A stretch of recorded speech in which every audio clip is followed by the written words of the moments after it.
आज मी पारंपरिक पद्धतीने माझी आजी आंबाड्याची भाजी कशी बनवते त्याची रेसिपी मी इथे तुम्हाला दाखवणार आहे। आंबाडा म्हटला की लहानपणीची आठवण येते, कारण त्याच्यामध्ये शेंगदाणे टाकलेले असतात ना, त्यामुळे खायला खूप आवडायचं मला। इथे मी आंबाडा स्वच्छ धुवून अगदी बारीक चिरून असं घेतलेले आहे। ही रेसिपी अगदी सोपी आहे, चला तर मग बघूयात। सर्वात आधी मी एका भांड्यामध्ये आंबाड्याची भाजी जी चिरली होती ना, ती याच्यामध्ये मी आता घालून घेणार आहे। हे बघा, इथे मी भाजी घालून घेते। हे भांडं देखील माझ्या आजीचं आहे आणि एकदम चकचकीत असं पितळ्याचे आहे। तुम्हाला माहिती आहे का, पूर्वीच्या काळी चुलीवर पितळ्याच्या किंवा तांब्याच्या भांडीमध्ये केलेला स्वयंपाक खूप रुचकर लागायचा। सो आता थोडं कमी झाले आहे, आता चूल म्हणजे काय माहीतच होत नाही आपल्याला। आता इथे मी थोडंसं पाणी टाकले आणि फक्त मी त्याला आता एक 5 मिनिटं उकळून घेणार आहे। इथे माझी भाजी शिजून तयार झाली आहे, तिचा कलर देखील खूप बदलला आहे। आता ना ते पाणी सगळं मी टाकून गाळून घेणार आहे। हे बघा, दुसऱ्या भांड्यामध्ये एका प्लेटमध्ये मी पाणी टाकून हे काढून घेते। आता आंबाडा हा मुळातच आंबट असतो, त्यामुळे मी थोडंसं पाणी टाकून स्वच्छ त्याला पिळून घेणार आहे। म्हणजे काय होईल की त्याच्यातला आंबटपणा निघून जाईल। तुम्हाला जर जास्त आंबट आवडत नसेल तर तुम्ही 1 ते 2 वेळा पाणी बदलून तुम्ही धुवून घेऊ शकता। हे बघा, असं हाताने स्वच्छ पिळून घ्यायचं आहे, म्हणजे त्याचा तो आंबटपणा आहे ना, तो पांढऱ्या कलरचा तो चिकट, म्हणजे जसं आपण ॲलोवेराला असतो ना तसा चिकटपणा यातून निघून जाईल। मी फक्त एकदाच धुणार आहे, कारण मला थोडासा आंबटपणा हवा आहे।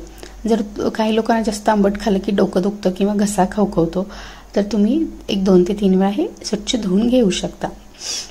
आता मी दुसऱ्या एका भांड्यामध्ये ते काढून घेते। इथे मी थोडंसं मीठ आणि जिरे, मिरच्या आणि 7 ते 8 लसूण पाकळ्या ठेचून त्याचा बारीक करून घेणार आहे। हे शक्यतो असं दगडानेच हे करून घ्या, मिक्सरला लावू नका, कारण मिक्सरला लावलं की त्याची चव बिघडते, म्हणजे ते गरम होतं ना सारण, त्यामुळे। इथे आपला ठेचा देखील तयार झाला आहे। आता मी त्याच भांड्यामध्ये 1 ते 2 वाटी पाणी टाकते, कारण आता आपण थोडंसं पाण्याला उकळी आल्यानंतर मी एक अर्धा चमचा मीठ टाकते, कारण आधी देखील मी थोडंसं मीठ वापरले आहे। इथे मी थोडंसं हळद घालते आणि जो मिरची आणि लसणाचा जो ठेचा होता तो याच्यामध्ये टाकून घेते। मिरची तुम्ही आवडीनुसार कमी जास्त करू शकता। काही लोक याच्यामध्ये कांदा किंवा डाळ, हरभऱ्याची डाळ पण टाकतात, पण मी फक्त लसूण आणि मिरचीच याच्यामध्ये टाकणार आहे।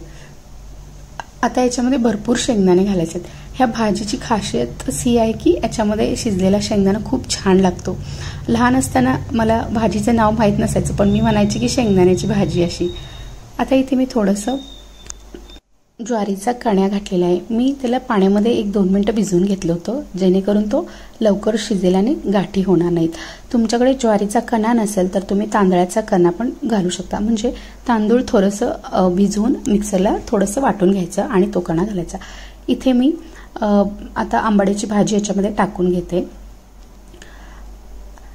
ही भाजी ना थंड झाल्यानंतर घट्ट व्हायला सुरुवात होते, कारण त्याच्यामध्ये आपण कण्या टाकलेला असतो, त्यामुळे सुरुवातीला जरा जास्त पाणी घालून शिजू द्यायचं आहे। जसं भाजी थंड होईल किंवा शिजल्यानंतर ती घट्ट होते, आपण जेवायला बसेपर्यंत ती घट्ट झालेली असते, त्यामुळे थोडंसं पाणी जास्त घालायचं आहे, म्हणजे जेणेकरून ते 1 अर्धा तासाने व्यवस्थित ते घट्ट म्हणजे खाता येईल असं होऊन जातं। याच्यामध्ये थोडंसं मी पाणी ॲड करते।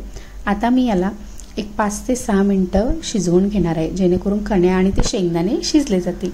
इथे आपली आंबाड्याची भाजी तयार झाली आहे।